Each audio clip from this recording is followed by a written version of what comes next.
जय जगन्नाथ। ମୁଁ କିଏ? ମୁଁ ଅନ୍ତତଃ ଏକ ପ୍ରତିନିଧି। ଦେଶ କାଳରେ ପ୍ରବାହ ଭିତରେ ମାନବ ଜାତିର ଏକ ସଞ୍ଚାରୀ ବିନ୍ଦୁ। ମୋର ଡାକଘରି ଠିକଣା ମୋର ସଂଜ୍ଞା ନୁହେଁ। ମୋର ନାମ ବା ରୂପ ମୋର ସ୍ଥାୟୀ ଭାବ ନୁହନ୍ତି। ମୁଁ ଅମୁକ ନୋହି ସମୁକ ହୋଇପାରିଥାନ୍ତି। ମୋର ମୌଳିକ ସତ୍ତାରେ ସ୍ଥିର ରହି ବ୍ୟବହାରିକ ପ୍ରୟୋଜନ ପାଇଁ ମୁଁ ଯେ କେହି ହୋଇପାରିଥାନ୍ତି। ଅନିର୍ଦ୍ଦିଷ୍ଟ ବିପୁଳ ସର୍ବନାମର ମୁଁ ଗୋଟିଏ ମାତ୍ର ବିଶେଷ୍ୟ ରୂପ।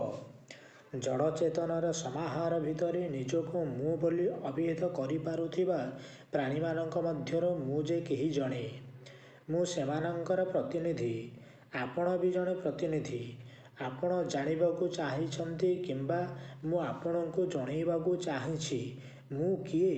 ପ୍ରଶ୍ନଟି ଭୟଙ୍କର, ସଂଜ୍ଞାଟି ଭୟଙ୍କର। ଯେକୌଣସି ପ୍ରତିନିଧି ମାଧ୍ୟମରେ ସମଗ୍ର ମାନବ ଜାତିର ଏ ସଂଜ୍ଞା। ଏଇଟା ବୋଧହୁଏ ପ୍ରଶ୍ନ ନୁହେଁ, ଏହା ଏକ ବିସ୍ମୟ। ଇତିହାସର ସବୁଠାରୁ ପୁରାତନ, ସବୁଠାରୁ ଗଭୀରତମ ବିସ୍ମୟ।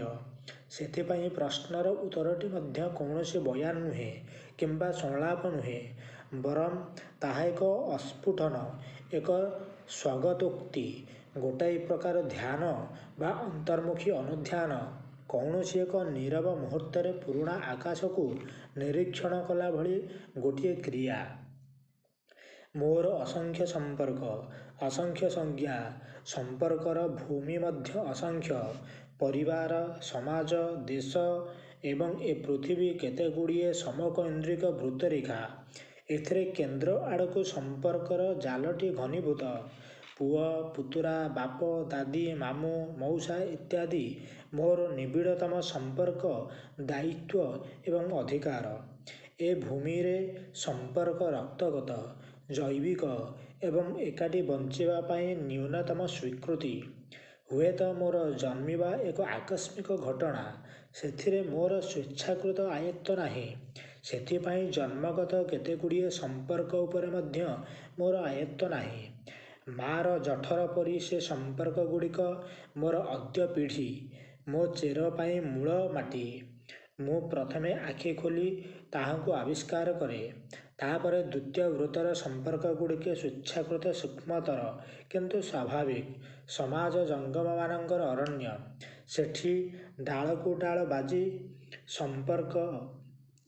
ଚାଷୀ, ଗାଈଆଳ, କମାର, କୁମ୍ଭାର, ତେଲି, ବେପାରୀ, ସାହୁକାର, ଭୂମିକାର ମୁଁ ନିର୍ଦ୍ଦିଷ୍ଟ ଆହାର ପାଏ ଏବଂ ଦିଏ। ଏ ଭୂମିରେ ମୁଁ ହୋଇପାରେ ଶିକ୍ଷକ, ମୁଣ୍ଡିଆଳ ମୁରବୀ, ହୋଇପାରେ ଦୀକ୍ଷାଗୁରୁ, ପୂଜକ ବା ପଣ୍ଡା, ହୋଇପାରେ କବିରାଜ, ଡାକ୍ତର କିମ୍ବା ସ୍ୱେଚ୍ଛାସେବୀ, ହୋଇପାରେ ଶାସକ, କର୍ମଚାରୀ ବା ନେତା, ଶ୍ରମିକ କିମ୍ବା ମଜଦୁର, ହୋଇପାରେ ପ୍ରେମିକ, ଲେଖକ, ଚିତ୍ରକର ବା ଶିଳ୍ପୀ। ୟା ଉପର ଧାପର ସମ୍ପର୍କଗୁଡ଼ିକ ଆହୁରି ସୂକ୍ଷ୍ମ, ଭୂମି ଆହୁରି ବିସ୍ତୀର୍ଣ୍ଣ। ଏଇଠି ମୁଁ କୌଣସି ସୀମାରେଖା ଉପରେ ସଙ୍ଗୀନ ମୁନରେ ଯୁଦ୍ଧ କରେ ବା କୌଣସି ରାଜଧାନୀରେ ବସି ଯୁଦ୍ଧ ଘୋଷଣା କରେ। ମୁଁ ଆକାଶଛତାରୁ ଅବତରଣ କରୁଥିବା ସୀମାନ୍ତ ସଂସ୍ଥୀ କିମ୍ବା ବିଶାଳ ଭୂଖଣ୍ଡର ନେତୃତ୍ୱ ନେଇଥିବା ପ୍ରଧାନମନ୍ତ୍ରୀ। ମୁଁ ମତଦାନ କରେ, ରକ୍ତଦାନ କରେ, ଦେଶଟିଏ ଗଢ଼େ, ଦେଶର ପୂଜା କରେ। ଦେଶ ପାଇଁ ବଞ୍ଚେ ବା ମରେ। ଈଶ୍ୱରଟିଏ ଗଢ଼େ, ତାକୁ ପୂଜା କରେ, ତା ପାଇଁ ବଞ୍ଚେ ବା ମରେ। ସମଗ୍ର ପୃଥିବୀଟି ଏ ପର୍ଯ୍ୟାୟର ବୃହତ୍ତମ ବୃତ୍ତ। ସମ୍ପର୍କ ସେଇଠି ସୂକ୍ଷ୍ମତମ। ଭାବିଲେ ଅଛି, ନହେଲେ ନାହିଁ। ଏହିଭଳି ଅସଂଖ୍ୟ ସମ୍ପର୍କର ଅସଂଖ୍ୟ ତନ୍ତୁ ଏକାଠି କରିଦେଲେ ବିଭିନ୍ନ ଆଚରଣ, ଚିନ୍ତା, ଆବେଗ ଏବଂ କର୍ମ କରୁଥିବା ମୋର ଗୋଟିଏ ଭାବମୂର୍ତ୍ତି ପ୍ରତିଭାତ ହୁଏ। ଏହାରି ମାଧ୍ୟମରେ ମୋତେ ଅପରମାନେ ବୁଝନ୍ତି ବା ଜାଣନ୍ତି। କିନ୍ତୁ ଏ ବୃତ୍ତଗୁଡ଼ିକର କେନ୍ଦ୍ର ମୁଁ, ହୁଏତ ସ୍ୱୟଂ ସମ୍ପୂର୍ଣ୍ଣ ବର୍ତ୍ତୁଳ ବିନ୍ଦୁଟିଏ। କିଛି କ୍ଷୁଧା ନେଇ ଜନ୍ମିଥାଏ, ମୁଖ୍ୟତଃ ବଞ୍ଚିବାର ହିଁ କ୍ଷୁଧା। ଚେତନାରେ ସ୍ତରୀଭୂତ ହୋଇ ରହିଥାଏ କୋଟି କୋଟି ବର୍ଷର କ୍ଷୁଧା। ଜନ୍ମ, ମରଣ, ଯାତନା, ସଂଘର୍ଷ ଏବଂ ସମ୍ପର୍କର ପରମ୍ପରା। ମୁଁ ବଞ୍ଚିବାକୁ ପ୍ରୟାସ କରେ, ନିଜ ପାଇଁ, ନ୍ୟୁନତମ ସ୍ୱାର୍ଥ ପାଇଁ, ଜନ୍ତୁଟି ପାଇଁ ବଞ୍ଚିବାକୁ ପ୍ରୟାସ କରେ। ପାଞ୍ଚଟି ମୁହଁ ମିଳେଇ ମୁଁ ଆହାର ଅନ୍ୱେଷଣ କରେ। ଦାବୀ କରେ ଯେ ମୁଁ ପ୍ରଥମେ ଅଧିକାର, ବୋଧହୁଏ ଏକମାତ୍ର ଦାୟିତ୍ୱ ଏବଂ ଏକମାତ୍ର ଅଧିକାର। ସେଥିପାଇଁ ଉଇଁ ଆସୁଥିବା ସୂର୍ଯ୍ୟକୁ ଆକାଶରୁ ତୋଳିବାକୁ ମୁଁ ହାତ ବଢ଼ାଏ। ସମଗ୍ର ପୃଥିବୀକୁ ଆହାର କରିବାକୁ ମୁହଁ ମେଲାଏ। ସାତ ସମୁଦ୍ରକୁ ଶୋଷିବାକୁ ଗଣ୍ଡୁଷରେ ତୋଳି ଧରେ। ମୁଁ ଜନ୍ମତଃ ସ୍ୱାର୍ଥପର, ଜନ୍ମତଃ ଜନ୍ତୁ। ମୁଁ ନିଜେ ବଞ୍ଚିବାକୁ ସଂଘର୍ଷ କରେ, ସମ୍ପର୍କ ସୃଷ୍ଟି କରେ, ସେଥିରେ ଆହତ ହୁଏ, ଶାସିତ ହୁଏ, ସଂଯତ ମାର୍ଜିତ ଶୋଧିତ ହୁଏ। ସ୍ୱାର୍ଥର ଘନ ବିନ୍ଦୁଟିଏ ମୁକୁଳିଯାଏ, ସ୍ୱାର୍ଥର ପରିସର ବଢ଼ିଯାଏ। ସେହି ଅନୁପାତରେ କାମନାର ପରିସର ମଧ୍ୟ ବଢ଼ିଯାଏ, କ୍ଷୁଧା ବଢ଼ିଯାଏ, ସଂଘର୍ଷ ବଢ଼ିଯାଏ। ଅହଙ୍କାରଟି ଭୟଙ୍କାରରେ ପରିଣତ ହୁଏ। ହାନିବାଲ ତିମୁର ରୂପରେ ମୁଁ ଦିଗ୍ବିଜୟ କରେ ବା ସେମାନଙ୍କର ବଳବତ୍ତର ସ୍ୱାର୍ଥ ପାଇଁ ହାଣ ଖାଇଯାଏ। ଫାରୋଆର କବର ପାଇଁ ପଥର ବୋହି ବୋହି ଜୀର୍ଣ୍ଣ ହୋଇଯାଏ। ପୁଣି ବିଦ୍ରୋହ ହୁଏ, ସମ୍ରାଟକୁ ହତ୍ୟା କରାହୁଏ। ମୁଁ ହିଁ ମୋତେ ହତ୍ୟା କରେ, ଖାଲି ସିଂହାସନରେ ବସେ। ବୃହତ୍ତର ସମାଜ, ନିର୍ଦ୍ଦିଷ୍ଟ ବ୍ୟକ୍ତି ନ ରହି ଅନିର୍ଦ୍ଦିଷ୍ଟ ଧାରଣା ବା ବିଶ୍ୱାସଟିଏ ରାଜତ୍ୱ କରେ। କହେ, ହୁଏତ ମୁଁ ହିଁ ସାମୂହିକ କଣ୍ଠରେ କହେ, ଏ ବିରାଟ ଯନ୍ତ୍ରରେ ତୁମେ ସବୁ ଗୋଟିଏ ଗୋଟିଏ ଖିଲା।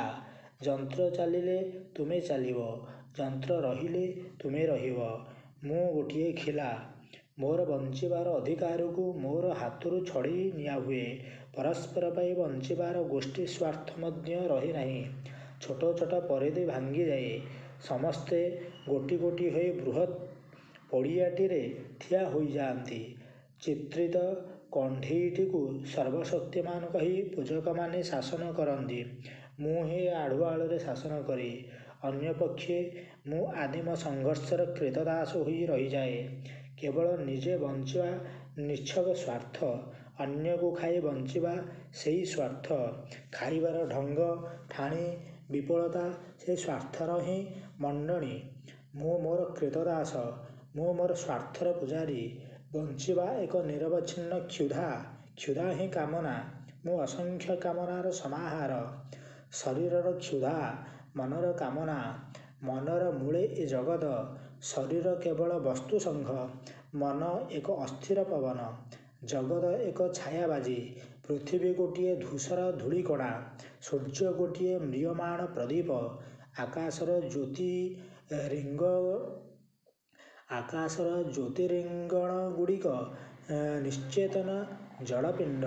ଦେଶକାଳର ମହାବ୍ୟାପ୍ତି ଭିତରେ ଜୀବନ ଗୋଟିଏ ଆକସ୍ମିକ ଘଟଣା। ମଣିଷର ଆବିର୍ଭାବ ଏବଂ ତିରୋଭାବ ଗୋଟିଏ ଫୋଡ଼କାର କାହାଣୀ। ମଣିଷର ଆବିର୍ଭାବ ଏବଂ ତିରୋଭାବ ଗୋଟିଏ ଫୋଟକାର କାହାଣୀ। ସେଥିରେ ନିଜକୁ ମୁଁ ବୋଲି କହୁଥିବା ଏ ପଦାର୍ଥଟି ଏକ ଅସ୍ତି ନାସ୍ତିର ବିସ୍ମୟ। ଏଣୁ କିବା ତା'ର ଶରୀର, କିବା କ୍ଷୁଧା, କିବା ମନ, କିବା କାମନା, କିବା ଦାୟିତ୍ୱ, କିବା ଅଧିକାର ସେ ପ୍ରାୟ ନାହିଁ ବା ନଥିଲା। ସେଥିରେ ସ୍ୱାର୍ଥ କ'ଣ, ପରାର୍ଥ ବା କ'ଣ, ମୁଁ କ'ଣ, ମମ କ'ଣ, ମମତା ବା କ'ଣ? ଲିଭିଯାଉଥିବା ଏହି କ୍ଷୀଣ ରେଖାଟିକୁ ଜାଲ ଫାନ୍ଦି ରୁନ୍ଧି ହୁଏ ନାହିଁ। ନଗଣ୍ୟରୁ ନଗଣ୍ୟତର ହୋଇ ମୁଁ ନିଶ୍ଚିତ ହୋଇଯାଏ। ମୁଁ କିନ୍ତୁ କେବଳ ଜନ୍ତୁ ନୁହେଁ, ଲୋମଶୋଲୋପ ଦ୍ୱିପଦ ଶ୍ୱାପଦ ନୁହେଁ। ମୁଁ କେବଳ ଶରୀର, ମନ ବା ପ୍ରାଣ ନୁହେଁ। ଏ ସମସ୍ତର ସମାହାର ବି ନୁହେଁ। ଅସଂଖ୍ୟ ନାମ ବିମ୍ବର ପଶ୍ଚାତରେ ସର୍ବନାମ ଅନାମ ନୁହେଁ। ଏ ସମସ୍ତ ସମାହାର ବି ନୁହେଁ। ଅସଂଖ୍ୟ ନାମ ବିମ୍ବର ପଶ୍ଚାତ୍ରେ ସର୍ବନାମ ଅନାମ ମୁଁ। ଅସଂଖ୍ୟ ରୂପ ଛାୟାବାଜିର ପଶ୍ଚାତ୍ରେ ସର୍ବରୂପ ଅରୂପ ମୁଁ। ମୁଁ ହିଁ ସୂତ୍ର ରୂପରେ ଏ ଅକଳନୀୟ କଣ୍ଠିଗୁଡ଼ିକୁ ଭେଦ କରେ, ଧାରଣ କରେ। ଏ ଚେତନାର ସମୁଦ୍ରରେ ଜଡ଼ ବୋଲି କିଛି ନାହିଁ। ସବୁ ଚୈତନ୍ୟମୟ। ମୁଁ ହିଁ ସେହି ଚୈତନ୍ୟ। ସମଗ୍ର ଅତୀତ ମୁଁ, ସମଗ୍ର ଭବିଷ୍ୟତ ମୁଁ। ବ୍ୟାପ୍ତି ମୁଁ, ସ୍ଥିତି ମୁଁ, ଗତି ମୁଁ, ଜଗତ୍ ମୁଁ। ପ୍ରଥମ କାମନାରେ ମୁଁ ସୃଷ୍ଟି କରେ, ଦ୍ୱିତୀୟ କାମନାରେ ପାଳନ କରେ, ତୃତୀୟ କାମନାରେ ସଂହାର କରେ। ମୋର ତ୍ରିପାଦ ଅବ୍ୟକ୍ତ। ମୁଁ ନକ୍ଷତ୍ରମାନଙ୍କ ପାର୍ଶ୍ୱଦେଶରେ ଶାୟିତ ଅଦ୍ଭୁତ ପୁରୁଷ। ମୁଁ ଚେତନା ସାଗରର ଅଭିନ୍ନ ଲହରୀ। ମୁଁ ଅମୃତ ସାଗର, ମୁଁ ଅମୃତ ବିନ୍ଦୁ, ମୋର ଶାଶ୍ୱପତନ ହିଁ କାଳ, ମୋର ଲୋମକୂପରେ ଦୋଳାୟମାନ ଏ ସୃଷ୍ଟି। ମୁଁ ଏହି ରୂପେ ନିଜକୁ ନିଜେ ଜୟ କରେ, ବଦ୍ଧ ଜନ୍ତୁକୁ ମୁକ୍ତ ଦେବତା କରେ। ମୋ ଭିତର ବାହାରକୁ ଏକାକାର କରେ, ଅମୃତର ମୁଖଦ୍ୱାରରୁ ଖୋଳପା ଛଡ଼େଇ ଦିଏ, ଆଲୋକକୁ ଆବାହନ କରେ। ମୋର ତୃତୀୟ ନେତ୍ର ଫିଟିଗଲେ ମୁଁ ହୁଏ ତୁଷାର ଧବଳ ଦେବଶିଶୁ। ତେଣିକି ସାମୂହିକ ଜୀବଯନ୍ତ୍ରଣା ମୋତେ ବିଗଳିତ କରେ। ଅଶୁଭର ବିନାଶ ପାଇଁ ମୁଁ ମୋର ଅସ୍ଥି ଦାନ କରେ। ଦୁଃସହ ଯାତନାର ନର୍କରେ ନିଜେ ପଡ଼ି ରହି ଆର୍ତ୍ତ ପ୍ରାଣୀମାନଙ୍କର ଅପ୍ରମିତ ଦୁଃଖ ଉପଶମ କାମନା କରେ। କ୍ରୁଶ ଉପରେ ମରଣାନ୍ତକ କ୍ଷତ ବହନ କରି ଜୀବଜଗତ ପାଇଁ ପ୍ରାୟଶ୍ଚିତ କରେ। ଦୁଃସହ ସଂଘର୍ଷମୟ ଜୀବନର ହଳାହଳ ନିର୍ବିକାର ପାନ କରି ସୃଷ୍ଟିକୁ ଜ୍ୱାଳାମୁକ୍ତ କରେ, ମଙ୍ଗଳ ବିଧାନ କରେ। ଏହା ମୋର ଚୂଡ଼ାନ୍ତ ଦିବ୍ୟ ରୂପ। ମୁଁ ଅର୍ଦ୍ଧାକାଶରୁ ବିନ୍ଦୁ ବର୍ଷିଯାଏ, ବିତରିତ ହୋଇଯାଏ ତୁଷାର୍ତ୍ତ ପୃଥିବୀରେ ଏବଂ ନିଃଶେଷ ହୋଇଯାଏ ସେହି ଅର୍ଦ୍ଧାକାଶରେ। ଏଇ ତ ମୁଁ।